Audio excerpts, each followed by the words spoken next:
Alright, so I'm using translucent polymer clay. I got like a brick right here, and I'm just going to start conditioning it. Take two. Alright, now that your clay is nice and soft and easy to work with, just break off a piece of however big you want your beads to be. And I'm going to make some in different sizes, so I'm going to make some big ones like this. Maybe some smaller ones. I'm just going to break them in pieces. Now what you're going to do is you're going to roll each piece into a little ball with the palms of your hands. And then you're going to shape them into little angular cube shapes. Just use your fingers and kind of pinch the sides and you'll have a nice cube. Just like that.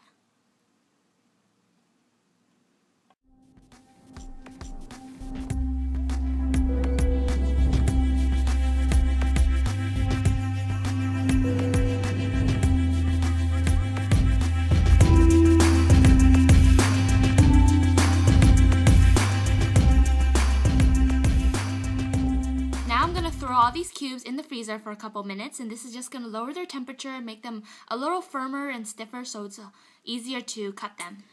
Alright, so these guys have been in the freezer for about 5 minutes, and now we're going to get started on cutting them and turning them into faceted beads. I'm just going to take one. I'm going to be using an X-Acto knife, or you can use any blade you have, and I'm just going to be slicing off the corners of each cube, just like that.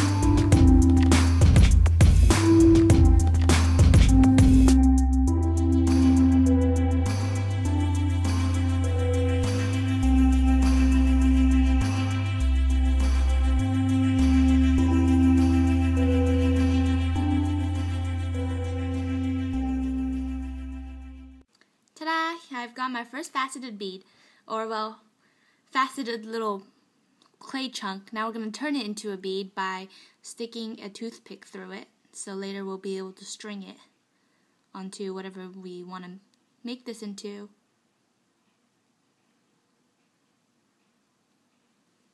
Ta-da!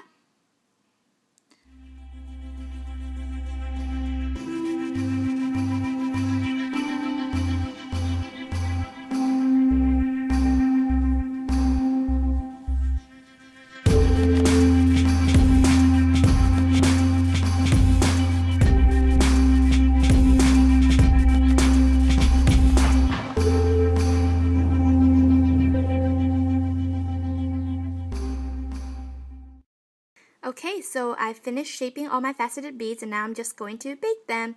And for details on how long and at what temperature, just refer back to the wrapper of your polymer clay.